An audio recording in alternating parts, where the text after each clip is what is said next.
Chapter number 5 elementary basic elementary से square पढ़ेंगे। इस चैप्टर में बेसिकली दिया गया है कि शेप स्टार के कैसे एंगल से ट्रायंगल से और लाइन सेगमेंट कंपोजिशन कैसे, तो इन सब चीजों के बारे में पढ़ेंगे क्लास 6 में। ठीक है, सबसे पहले आपको एक बोला जाएगा कभी कभी नेट लाइन सेगमेंट ऑफ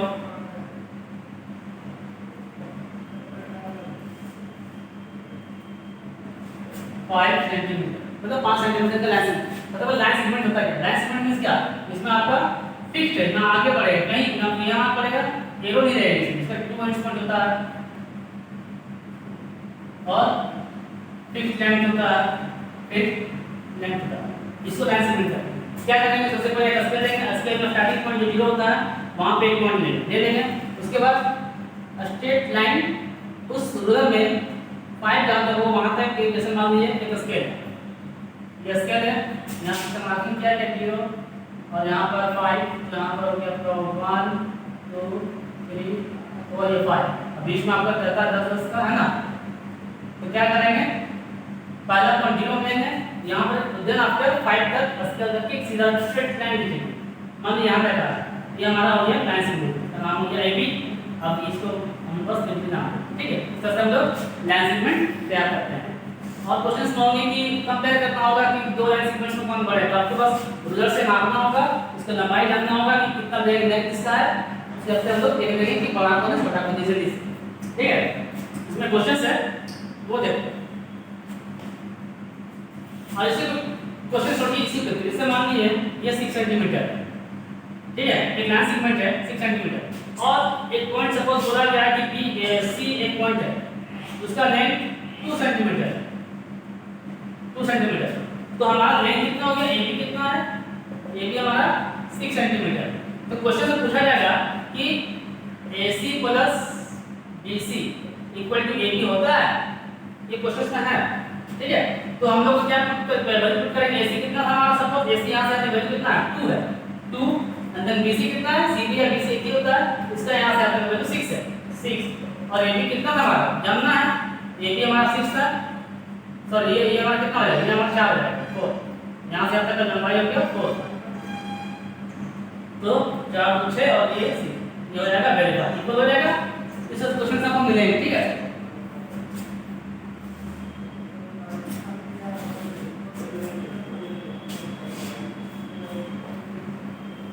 और एक क्वेश्चन से जैसे बोला गया take 3 points PQ are in lines in such a way PQ equal to 9, मतलब PQ एक लाइन, सपोज PQ एक लाइन लेते हैं, इसका नाम हो गया P, इसका नाम हो गया Q, कितना लेंथ यहां से तक का लेंथ हो गया 9 सेंटीमीटर, ठीक है। अब QR 5 सेंटीमीटर बोला, Q यहां पर हमारा है Q, सपोज R कितना है? 5, तो हमारा सपोज ये 5, इसका नाम हो गया R, यहाँ से तक कितना हो गया 5, ठीक है। और PR, और ये PR बचा वो रिमेनिंग हो जाएगा, तो ये हो जाएगा यहाँ से तक का 4 सेंटीमीटर, ठीक है। तो बोला गया out which point is between the two other, तो कौन सा पॉइंट है जो दो के बीच में आ रहा है, तो हमारा कौन सा पॉइंट है? ये R हो गया, तो इसका आंसर हो जाएगा R, ये वो R ऐसा पॉइंट है जो P और Q के बीच में आ रहा है, ठीक है। अब हम लोग पढ़ेंगे एंगल्स के बारे में।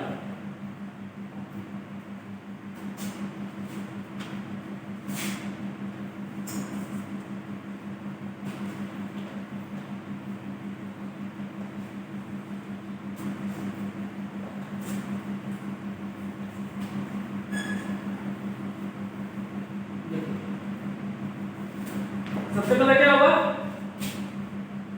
0 है, इस 0 जिसका वैल्यू 0 डिग्री, ठीक है। देन एक्यूट एंगल,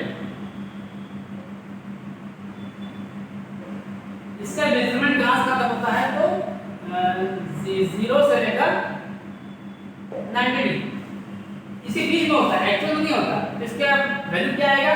इसका आ जाएगा 1 से लेकर कहां तक आएगा? 89 तक आएगा, ठीक है। ये इसका प्रॉपर एक्यूट वैल्यू है, इसका एक्यूट एंगल, इसका वैल्यू हो जाएगा acute angle 10 angle 3 4 less than 90 and greater than 0, तो वही हो गया। लेस देन 90 मींस 89 से कम 89 तक, और ग्रेटर मींस 1 से अधिक, ठीक है। ये इसका प्रॉपर वैल्यू होता है। अब देन आता है ऑप्टिक्स एंगल, इसका भी क्या होगा 90 से 180, लेकिन वैल्यू लिखेंगे, वैल्यू होगा कितना, मोर देन 90 और लेस देन 180। मोर देन 90 मतलब 91 से लेकर कहां तक जाएगा 179 तक जाएगा, ये हमारा हो गया ऑब्ट्यूस एंगल। उसके बाद हो गया स्ट्रेट एंगल।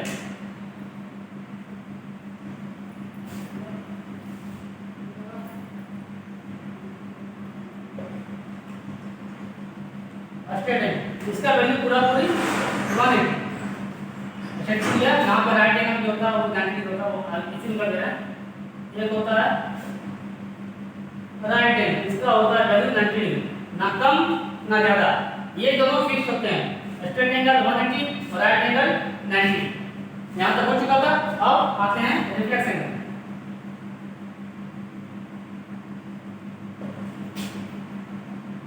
रिफ्लेक्स एंगल देखिए इसमें क्या होता है, वो एंगल जिसका वैल्यू 180 से अधिक हो और कहां से कहां तक हो 360 तक हो।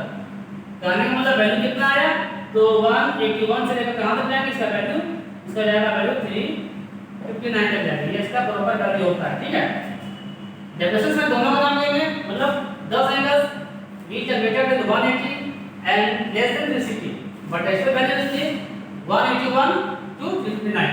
ये था रिफ्लेक्स एंगल। उसके बाद हो गया कंप्लीट एंगल। इसका एंगल होगा पूरा पूरी 360। ठीक है, जैसे राइट ये हो गया आपका 90 डिग्री। ठीक है, ये हो गया पूरा, सपोज यहां पे पॉइंट है, इसको बोलते हैं 180 डिग्री, और सर्कल जो होता है वो 360 डिग्री का ही होता है। ये हो गया आपका पूरा 360। ठीक है, ये बेसिक तीन हो गया। अब क्वेश्चन मांगे, जैसे क्वेश्चन में पूछा जाएगा कि बोला गया कि आपका मान लिया तो एंगल दिया हुआ है 79 डिग्री, तो 79 डिग्री कैसा एंगल है, या आपका 0 90 डिग्री मारा या ये हो जाएगा आपका एक्यूट एंगल। ठीक है, इसका हम बेसल आइडेंटिफाई करेंगे। ठीक है,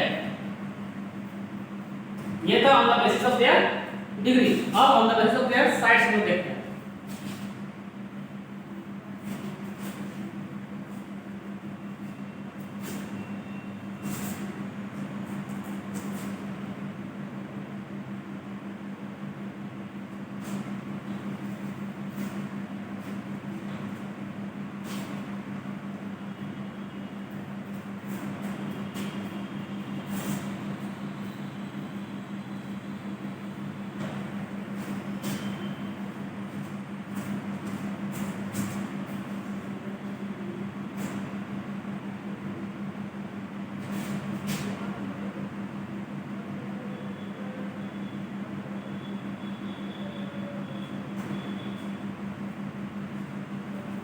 अब हम लोग on the basis of their side देखते हैं। ठीक है, देखिए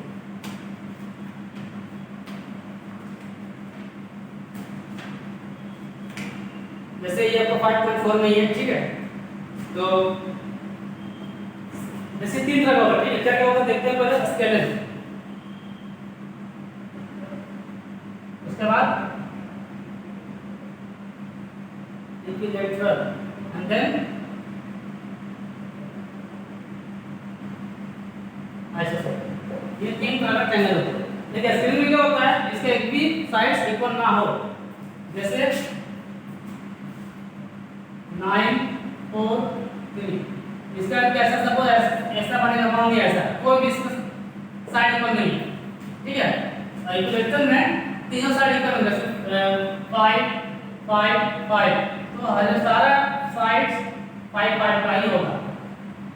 ठीक है, और आइसोसेलेस में क्या होता है, सिर्फ दो इक्वल होंगे, जैसे मान लीजिए 4 3 4 2 3 2, कुछ भी 5 5 2, तो कहने में इसका दो साइड इक्वल होगा, जैसे 5 5 2 लेते हैं, तो आपका 5 5 और ये 2, ये और ये इक्वल हो गया, ये अलग हो गया, ये कैसा हो जाएगा, आइसोसेलेस ट्रायंगल हो जाएगा। ठीक है, असल में वह वैसा ट्रायंगल जिसका आपका एक भी साइड इक्वल ना हो, अलग अलग हो दोनों साइड्स, इक्विलेटरल आपका जिसका तीनों साइड्स इक्वल हो, और आइसोसेलेस जिसमें सिर्फ दो साइड इक्वल हो। ठीक है, ये हो गया हमारा on the basis of their sides.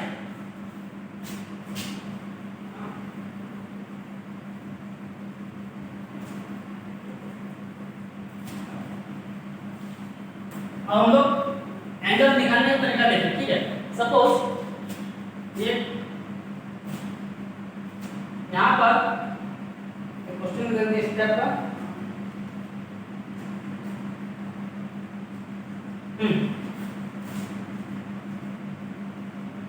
यहाँ से आप देखिए 90 बना, इसका बोला गया है 60 डिग्री है, तो ये कितना होगा? तो हम लोग जानते हैं ए बी सी, ठीक है। ये आपका कैसा एंगल 90 डिग्री बना ना, तो कितना आ जाएगा? 60 प्लस x कितना बनता है? 90 बनता है, राइट एंगल है ये, और s इक्वल कितना हो जाएगा? 90 माइनस 60, ठीक है। इसका कितना हो गया? 30, तो इसका वैल्यू कितना हो जाएगा? 30 डिग्री, ठीक है। इस तरह से हम लोग एंगल्स आइडेंटिफाई करेंगे। एक लेते हैं ये वाला, इन्हीं में लेते हैं। सपोज ये, ठीक है, ये इसका कितना दिया वैल्यू? 30 डिग्री दिया हुआ, नाम दिया हुआ है C P O S P O A C, और इसका निकालना है वैल्यू, ठीक है। अब देखिए हम लोग को ये पता है कि जो पूरा एंगल होता है ये कितने का होता है? यहाँ से यहाँ तक एंगल कितना बना? ये कि एंगल सी ओ ए कितना बना? 180 बनेगा। तो angle C O B equal to कितना हो जाएगा? ये एंगल और ये एंगल दोनों को जोड़ देंगे, यानी कि क्या बना? Angle B O C plus angle B O A, ठीक है।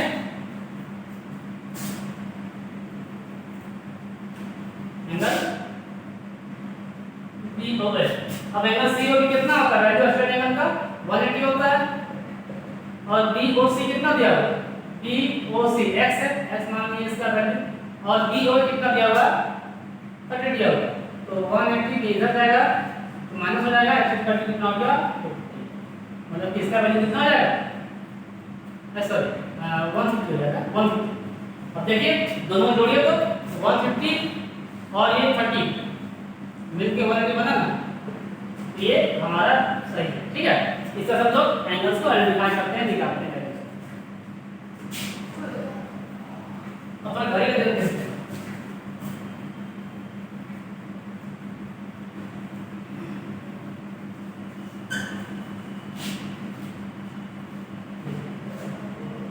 सपोज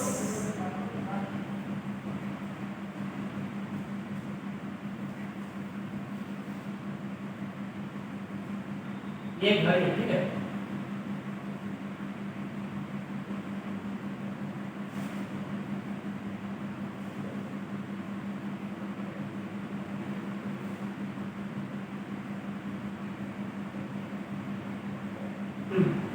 ये घड़ी, अब ये घड़ी है, इट मींस ये कितना बनेगा? बनेगा 360 बनेगा डिग्री कंप्लीट।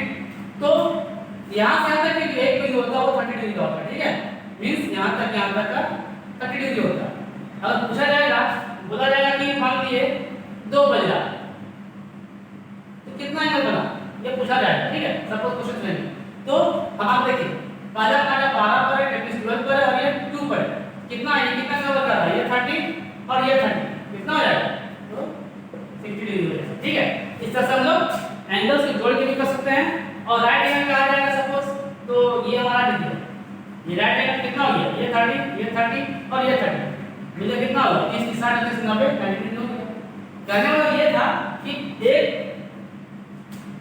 4 5 या 6 7 किसी एक के बीच का डिफरेंस होगा, वो कितने डिग्री का होता है? 30 डिग्री का होता है, ठीक है।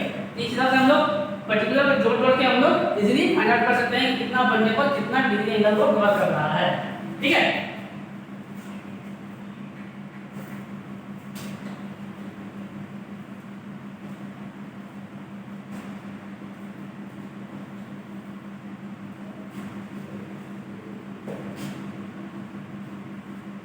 अब एक क्वेश्चन मिलेगा, सपोज 3 राइट एंगल मींस देखिए 3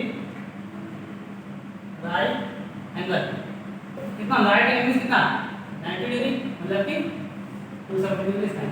इस टाइप क्वेश्चन सॉल्व में जैसे एक और क्वेश्चन है 4/5 ऑफ स्ट्रेट एंगल। तो 4/5 ऑफ का मल्टीप्लाई मतलब होता है ऑफ किस मल्टीप्लाई और क्या कैसा स्ट्रेट एंगल तो 180 अब काटिए 26 आया कितना आया 140 क्या किए इसको मतलब डबल स्टेप लगाए इसके बाद इसको क्या किए मल्टीप्लाई कर दिए ठीक है ये वाला और ये वाला तो हमारा हो गया 144 इस तरह से हम लोग सेंटेंस वाइज सेंटेंस में होगा कितना एंगल आइडेंटिफाई कर सकते हैं कितना एंगल दिए और क्वेश्चन में दिया गया है ठीक है।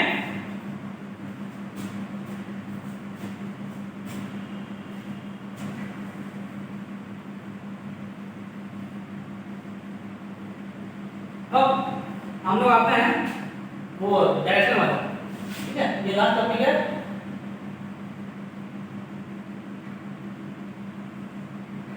सपोज ये डायरेक्शन दिया हुआ नॉर्थ ईस्ट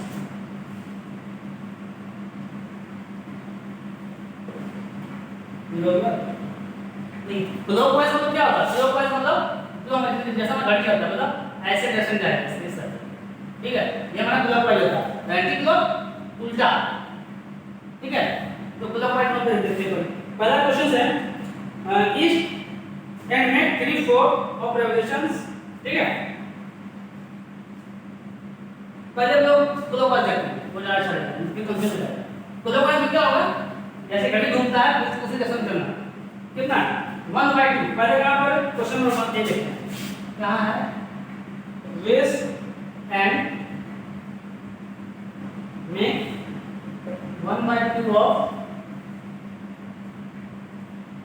रिवॉल्यूशन क्लॉकवाइज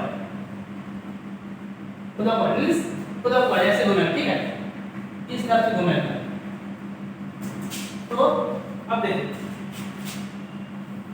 सबसे पहला क्या होगा कि हम लोग इसको 4 भाग में बांटेंगे है ना 1 2 3 4 जैसा फ्रैक्शन पढ़े हैं तो फ्रैक्शन कितना ऑर्डर टोटल होता है नीचे 4 हो गया यहाँ क्वेश्चन कितना दिया 1/2 दिया हुआ तो 1/2 दिया हुआ है तो हम लोगों को नीचे 4 चाहिए ना क्या करेंगे उसको कितना से मल्टीप्लाई करेंगे कि नीचे 4 हो जाएगा तो उसे करेंगे 2 ऊपर पे गया 2/2 मतलब p या 2/4 हो गया ठीक है। अब अभी कहां पर है वो जो है वेस्ट में वेस्ट मतलब इस यहां पर है ठीक है अब क्लॉकवाइज जा रहा है ऐसे घूमेगा कितना 2/4 तो यहां से यहां तक हमारा 1 कंप्लीट हो गया फिर यहां से यहां तक हमारा 2 कंप्लीट हो गया मतलब वो कहां पर भी है वो हमारा अभी है हमारा ईस्ट पर ठीक है इस तरह से हम लोग इस क्वेश्चन को सॉल्व करते हैं ठीक है भाई अगर एंटी क्लॉक होता तो हम लोग इधर से घूमते सबको एंटी क्लॉक ही ठीक है तो अभी वो किस जगह वेस्ट में तो वेस्ट में एंटी क्लॉक इधर से जाएंगे कहां हुआ वो साउथ पहुंचा साउथ के बाद फिर ईस्ट पहुंचा तो यहां पे वो भी ईस्ट ही आता ठीक है एंटी क्लॉक में अब क्लॉकवाइज में कुछ मत करिएगा क्लॉकवाइज इधर से एंटी वाइज क्लॉक इधर से और शिफ्ट का वैसा कुछ नहीं है इजीली सॉल्व हो जाएगा आप तो सॉल्व करिए नेक्स्ट वीडियो में